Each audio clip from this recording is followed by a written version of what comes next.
नमस्कार दोस्तों, welcome to cop classes 1 cop classes में आप सभी का स्वागत है। प्रीवियस ईयर क्वेश्चन पेपर के माध्यम से हम आपको सामान्य अध्ययन की सीरीज करा रहे हैं, जिसका सेट नंबर आज तीसरा। दोस्तों शुरू करते हैं आज का वीडियो। दोस्तों वीडियो शुरू करने से पहले अगर आप चैनल पर नए हो तो चैनल को सब्सक्राइब कर लीजिएगा। पहला सवाल, निम्नलिखित में से किस उपकरण का उपयोग रासायनिक ऊर्जा को विद्युत ऊर्जा में रूपांतरित करने के लिए किया जाता है? ऑप्शन बैटरी, मोमबत्ती, प्रकाशीय सेल या इलेक्ट्रिक मोटर। दोस्तों सही जवाब होगा बैटरी। मोमबत्ती रासायनिक ऊर्जा को प्रकाश या ऊष्मीय ऊर्जा में परिवर्तित करती है। प्रकाशीय सेल रासायनिक ऊर्जा को विद्युत ऊर्जा में, इलेक्ट्रिक मोटर विद्युत ऊर्जा को यांत्रिक ऊर्जा में परिवर्तित करती है। दूसरा सवाल, भारतीय लोगों के लिए अपेक्षाकृत अधिक स्वतंत्रता की मांग करने हेतु स्वराज पार्टी की स्थापना की गई थी। गया में स्वराज पार्टी का गठन कब किया गया या हुआ? 1927, 1920 या 1928, 1923। दोस्तों सही जवाब है 1923 में। चित्तरंजन दास और मोतीलाल नेहरू ने की थी। 1927 में साइमन कमीशन की स्थापना हुई। 1928 में साइमन कमीशन भारत आया। 1920 में नागपुर अधिवेशन हुआ था कांग्रेस का। अगला सवाल, को पेरिस समझौते को संयुक्त राष्ट्र के न्यूयॉर्क स्थित मुख्यालय में पृथ्वी दिवस के अवसर पर हस्ताक्षर के लिए रखा गया था। दोस्तों सही जवाब है 22 अप्रैल 2016 को। अगला सवाल, इनमें से कौन सा खिलाड़ी सभी अंतर्राष्ट्रीय क्रिकेट प्रारूपों में कुल मिलाकर 20,000 रन भी नहीं बना सके? सचिन तेंदुलकर, ब्रायन लारा, सुनील गावस्कर या राहुल द्रविड़। दोस्तों सही जवाब है सुनील गावस्कर। सचिन तेंदुलकर भारत रत्न पाने वाले पहले खिलाड़ी हैं। दोस्तों अगला सवाल, हाइड्रोपोनिक्स किस प्रकार की कृषि को संदर्भित करता है? तो सही जवाब है जिसमें पौधों को खनिज पोषकों के विलयन में बिना मिट्टी के उगाया जाता है। अगला सवाल, डेनमार्क की संसद का क्या नाम है? पार्लियामेंट, नेशनल डाइट, फॉल्केटिंग या स्टोर्टगेट। दोस्तों सही जवाब होगा फॉल्केटिंग। डेनमार्क की राजधानी है कोपेनहेगन। यहाँ मुद्रा क्रॉन चलती है। जिन देशों की पार्लियामेंट संसद है, कुछ प्रमुख देश जिनमें Bharat, Sri Lanka, Australia, Canada, Italy और ब्रिटेन आदि देश। डाइट जापान की संसद है। फॉल्केटिंग डेनमार्क, ये तो हो गया। स्टोर्टगेट नॉर्वे की संसद है। दोस्तों अगला सवाल, सड़क यातायात शिक्षा संस्था यानी IRTE भारत के किस शहर में स्थित है? गाजियाबाद, नई दिल्ली, गुरुग्राम या फैजाबाद। दोस्तों सही जवाब होगा फैजाबाद। दोस्तों अगला सवाल, संकर तिलहनों की बुवाई की वजह से खाद्य तेल के उत्पादन में अचानक हुई वृद्धि को क्रांति कहा गया है?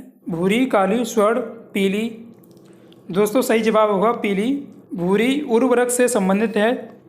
अगला सवाल, इनमें से कौन सा सुधार आंदोलन वर्ष 1829 में लॉर्ड विलियम बेंटिंक के कार्यकाल के दौरान हुआ था? व्यक्तिगत सिद्धांत, मार्ले मिंटो सुधार, सती प्रथा का निषेध या विधवा पुनर्विवाह। दोस्तों सही जवाब होगा सती प्रथा का निषेध, जो 1829 में राजा राम मोहन राय की सहायता से धारा 17 के अनुसार यह समाप्त किया गया था। व्यक्तिगत सिद्धांत या राज्य हड़प नीति लॉर्ड डलहौजी ने शुरू किया था इसे। डलहौजी का शासनकाल है 1848 से 1856। लॉर्ड डलहौजी के शासनकाल में ही रेलगाड़ी शुरू की गई थी 1853 में। 16 अप्रैल 1853। मुंबई से थाने के बीच 34 किलोमीटर, ये भी बहुत बार पूछा गया है। तार सेवा भी लॉर्ड डलहौजी के शासनकाल में ही शुरू की गई।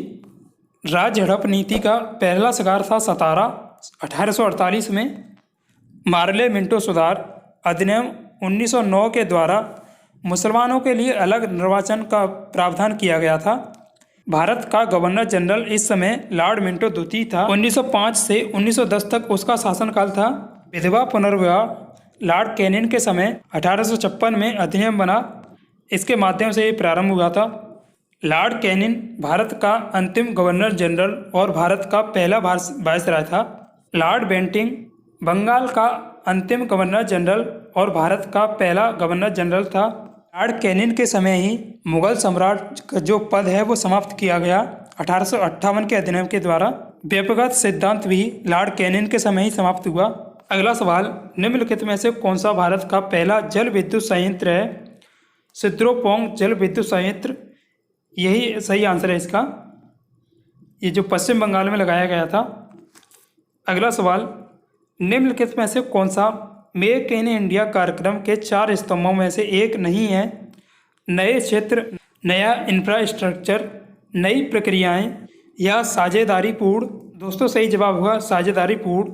ये योजनाएं बार बार पूछी जाती हैं। और अन्य योजनाएं, मेक इन इंडिया जो कार्यक्रम शुरू हुआ था 25 सितंबर 2014 को, डिजिटल इंडिया अभियान 1 जुलाई 2015 को, स्किल इंडिया 15 जुलाई 2015 को, स्टार्टअप इंडिया 16 जनवरी 2016 को प्रारंभ हुआ, स्टैंड अप इंडिया 5 अप्रैल 2016 को प्रारंभ हुआ। SC और ST के लिए अगला सवाल, किस वर्ष में ब्रिटिश सरकार द्वारा 7 ब्रिटिश सांसद सदस्यों के समूह साइमन कमीशन का गठन किया गया था? 1927 में सही जवाब है। 1928 में जो भारत आया था ये साइमन कमीशन। 1925 में काकोरी कांड हुआ। 1919 में रॉलेट एक्ट पारित हुआ था। 1919 में ही जलियांवाला हत्याकांड हुआ, 13 अप्रैल 1919। अगला सवाल, निम्न में से कौन सा कंप्यूटर पर प्रयोग किया जाने वाला डेटाबेस सॉफ्टवेयर नहीं है? Oracle, FoxPro, MS Access या MS वर्ड। दोस्तों सही जवाब है MS वर्ड। निम्नलिखित में से कौन सी ग्रीन हाउस गैस नहीं है?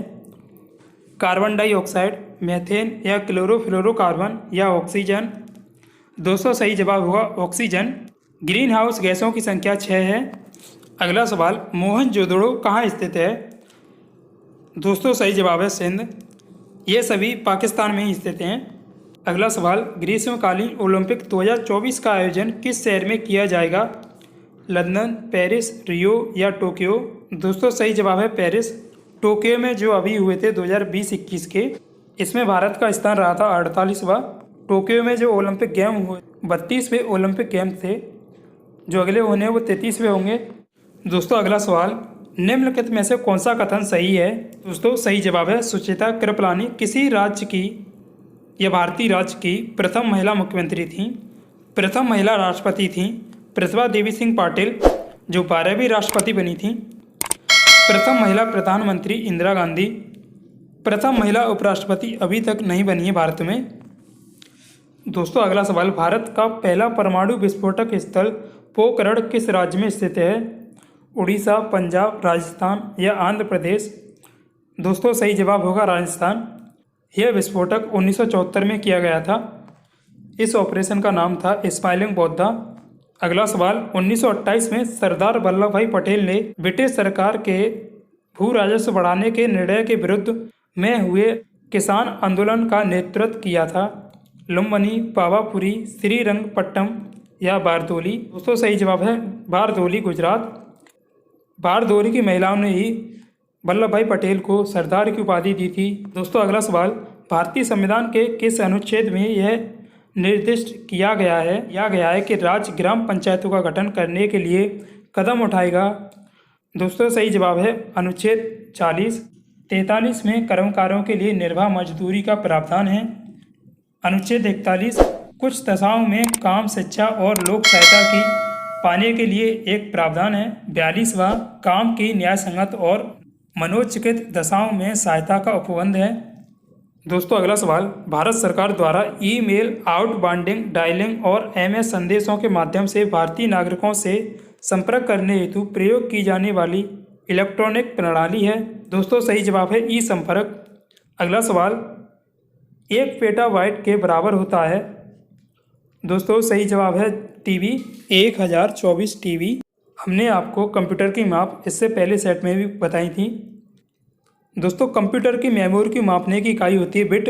सबसे छोटी इकाई होती है बिट। 4 बिट से मिलाकर एक निबल बनता है। 8 बिट से मिलाकर एक बाइट बनता है। फिर उसके बाद आता है KB, MB, GB, TB, PB, EB, ZB, फिर YB। ये बड़ा क्रम है इसका। YB यानी योटाबाइट। दोस्तों अगला सवाल, निम्नलिखित में से कौन सी तंत्रिका की मूलभूत संरचनात्मक एवं प्रकार्यात्मक इकाई है? दोस्तों सही जवाब है न्यूरॉन्स। तंत्रिका तंत्र के अंतर्गत महीन धागे के समान तंत्रिकाएं फैली रहती हैं। दोस्तों अगला सवाल, कंपनी विधि 2013 के अनुसार कारपोरेट विवादों का निपटान के द्वारा किया जाएगा? दोस्तों सही जवाब है NCLT। दोस्तों अगला सवाल, निम्नलिखित में से कौन सा भारत सरकार द्वारा शुरू किए गए डिजिटल इंडिया नामक अभियान के 9 स्तंभों का हिस्सा नहीं है? दोस्तों सही जवाब होगा जन धन योजना। जन धन योजना का प्रारंभ 28 अगस्त 2014 को किया गया था और डिजिटल इंडिया का प्रारंभ 1 जुलाई 2015 को किया गया। दोस्तों अगला सवाल, प्राचीन भारत में वीर नरसिंह इनमें से किस राजवंश के शासक थे? सुलभ, संगम, तुलुभ या अराविडु? दोस्तों सही जवाब होगा तुलुभ वंश। विजयनगर साम्राज्य का शाब्दिक अर्थ होता है जीत का शहर। इसका संस्थापक था हरिहर और बुक्का। 1336 में इसकी स्थापना की गई। राजधानी विजयनगर की थी हम्पी। हरिहर और बुक्का पहले काकतीय शासक के सामंत थे। विजयनगर साम्राज्य के खंडहर तुंगभद्रा नदी पर पाए गए हैं। विजयनगर साम्राज्य की राजभाषा थी तेलुगु। विजयनगर साम्राज्य पर शासन करने वाले जो वंश थे संगम, सुलभ और तुलुभ और अराविडु। संगम वंश का संस्थापक हरिहर और बुक्का, सुलभ वंश का नरसिंह, तुलुभ वंश का वीर नरसिंह, अराविडु वंश का तिरुमल। अराविडु वंश का अंतिम शासक था रंगथड़ या रंगाथड़। विजयनगर साम्राज्य आने वाले कुछ प्रमुख विदेशी, निकोलो कॉन्टी इटली यात्री देवराय प्रथम के शासनकाल में आया, संगम वंश का था जो देवराय प्रथम। अब्दुल रज्जाक फारस का था, देवराय सेकंड के शासनकाल में आया। नूनेज जो पुर्तगाली, मल्लिका अर्जुन के शासनकाल में आया। डोमिंगो पायस कृष्ण देव राय के शासनकाल जो तुलुभ वंश का था इसके शासनकाल में आया। बारबोसा कृष्ण देव राय के शासनकाल में ही आया था। नूनेज, डोमिंगो और बारबोसा ये तीनों पुर्तगाली थे।